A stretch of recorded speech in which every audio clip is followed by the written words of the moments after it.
How to stop binge eating. This might be a huge problem for you, and it was for me, especially around this time of year. So New Year, you set the intention of starting a new diet.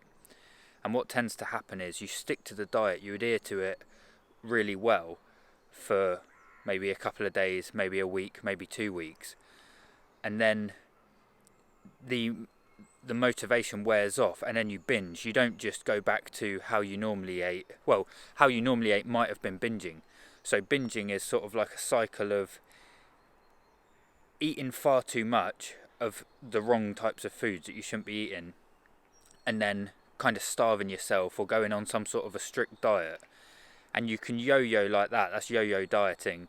You can do that indefinitely, and I did it for about 10 years. Binge eating was a massive problem for me. I would eat far too much, eat terrible addictive foods, and then kind of starve myself or go on really strict diets. And you think you're making progress because you might stick to the diet, but it's just a cycle: binging, dieting, and none of it worked. So that's like the common weight loss tips and advice is be in a calorie restricted diet and swap unhealthy foods for healthy ones. Kind of overnight, you just have to eat less calories and then you have to eat healthy foods.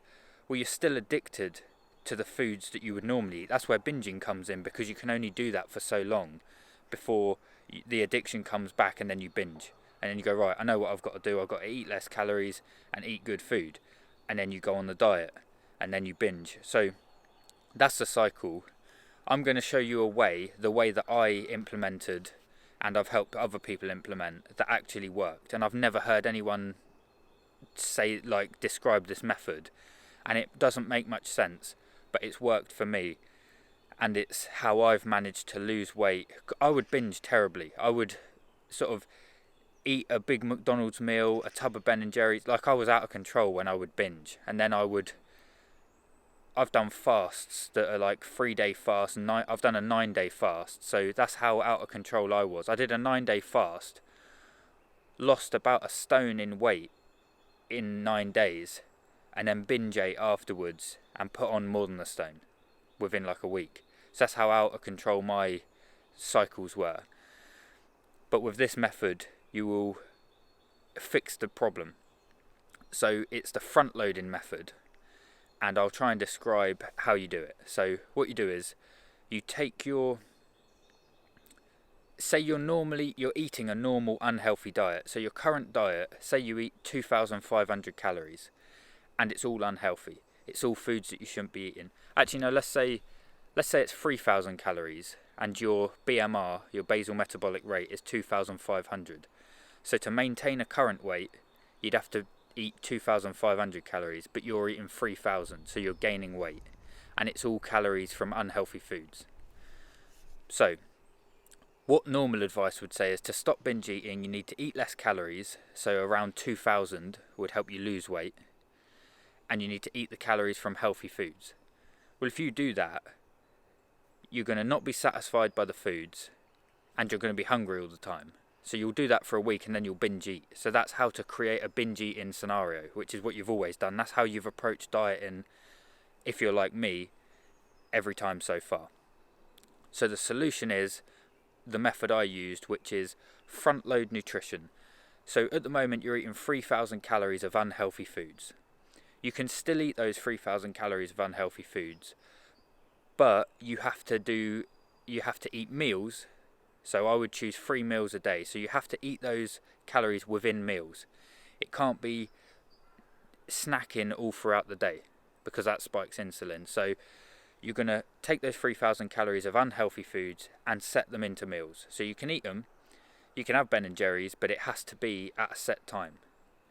So now you're wiring your brain to think, well, I can eat it, but I just have to be a bit disciplined and eat it at set times. So that's step 1, is making it meals. I would make 3 meals. So I eat my meals at 9 a.m, 12 midday, 3 p.m. So in the beginning, I could eat what I want.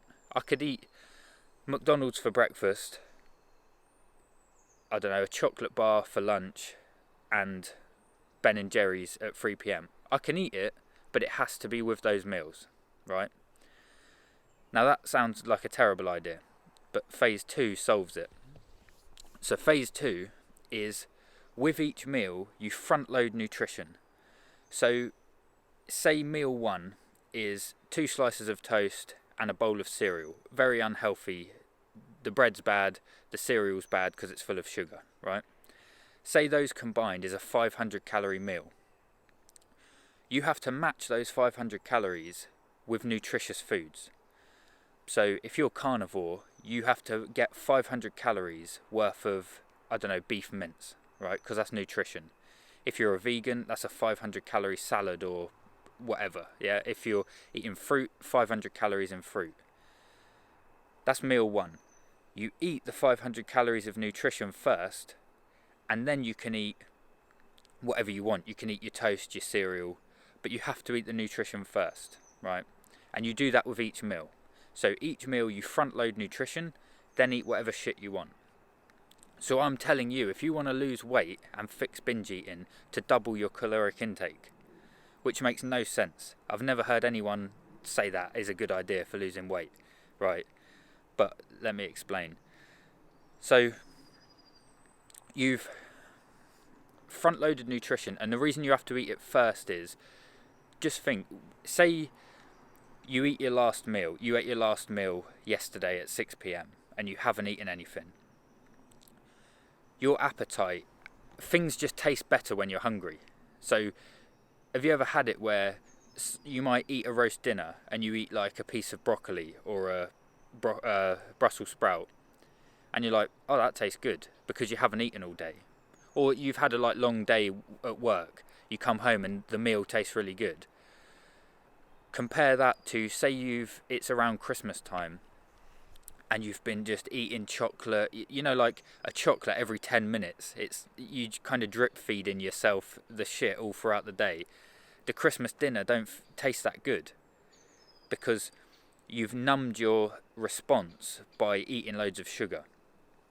So if you did this the other way around, if on meal 1 you ate the toast, cereal first, the nutrition's going to taste like shit. So you have to front load nutrition. So do that with each meal. Match the calories of unhealthy foods with nutritious foods, and that, whatever diet plan you're following, it doesn't matter, but just get healthy foods to that number. So a few things are going to happen. You're going to start off on this plan and you will eat the nutritious food, and then you'll reward yourself. This is how it works. You eat the nutrition and you reward yourself with the shit you'd normally eat. Now you'll do that, and I found when I did that, I've doubled my caloric intake, but I didn't actually gain weight.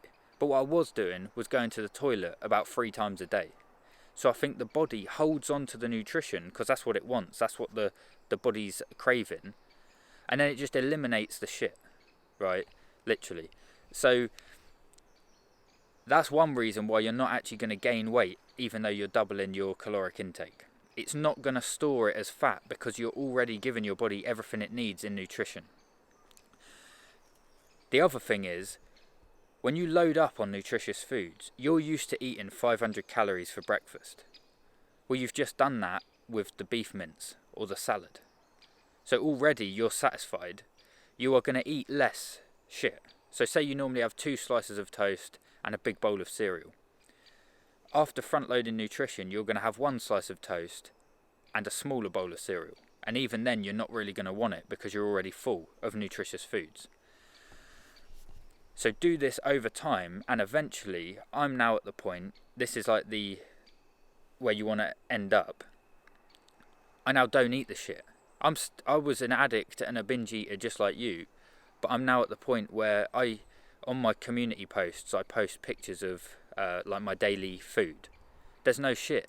I would show you, if I was eating beef mince and a bar of chocolate, I would show you, but I'm not, because I've front-loaded nutrition and it offsets the shit. And over time you will transition so where you're just eating the good stuff. And that's a method I've never heard anybody else sort of describe. Now, I'll show you like a little diagram of what I mean, because I explained this to my dad, and initially he didn't get it. He thought I meant eat healthy throughout the day and then eat shit just before bed. So like front loading nutrition throughout the day and then, but that's not what I mean. So I've brought a little pen and paper out, I'll show you a diagram. Right, so what we've got here, this is meal 1. This is meal 2. And this is meal 3. We're going to set these, so instead of eating all throughout the day, spiking insulin with all these snacks, we're just eating 3 meals. So still the same amount of calories and still bad food, but they're just going into 3 meals, right? So this one we're going to say 9 AM. This one we're going to say 12. And the time doesn't matter, whatever fits into your routine, but it's 3 meals. And then this one's going to be 3 PM. Right? So, now, normally on this meal, you would eat 500 calories of bad food. So instead, what we're going to do is split that meal in half, and we're going to have 500 calories of nutritious foods, and 500 calories of the shit you normally eat. This meal, you would normally eat 1,000 calories. Same again, split that in half, 1,000 calories of nutritious food and 1,000 calories of shit you'd normally eat. So each meal we're doubling the caloric intake. Now that's not going to last for long, because once you've loaded up on nutritious foods, you're not going to want to eat this much. So you'll end up eating 500 calories of nutrition, and then that'll be 250. And then that'll be 100. And then it'll be non-existent, and you're just eating nutritious foods. You're just left with the 500 from nutrition. Do that on this meal, and then dinner's the same. Say you eat a 2,000 calorie dinner because you're eating cakes and stuff afterwards, yeah? And then you load up on nutrition, eat the shit after. Now you're not going to end up doing this. Even as a fat person that likes food like me, once you've eaten 2,000 calories of nutrition, you're just not going to want to eat another 2,000 in shit. You might eat a cake or a couple of biscuits, but it's going to offset. With this nutrition, you're offsetting this shit, right? So, and then just continue to do that, and over time the poor quality foods will fall away. They'll be replaced by this, and at no point have you felt like you're starving yourself or you're depriving yourself of the food you like to eat. With this method, you're not starving yourself, and you're not depriving yourself of the nice food you like eating. You're actually rewarding yourself with them by eating nutritious foods first. So you're actually eating more and still eating what you like, and this is going to result in you transitioning over to a real healthy food diet rather than processed rubbish. So doesn't make much sense trying to lose weight by doubling your caloric intake, but I hope logically you can see why this would work. It's worked for me, and it's worked for other people that I've helped. So I hope you give it a go and let me know. If it makes no sense to you, if you think, oh no, this is a terrible idea, let me know, leave it in the comments. But give it a try, and I would like to know how people get on with it. So because it's the only thing. I've been trying to lose weight for about 10 years, and it's the only thing that's worked for me. And nobody told me to do it. I think I just accidentally stumbled upon it. It's not common knowledge. So, right, give it a go. Happy New Year.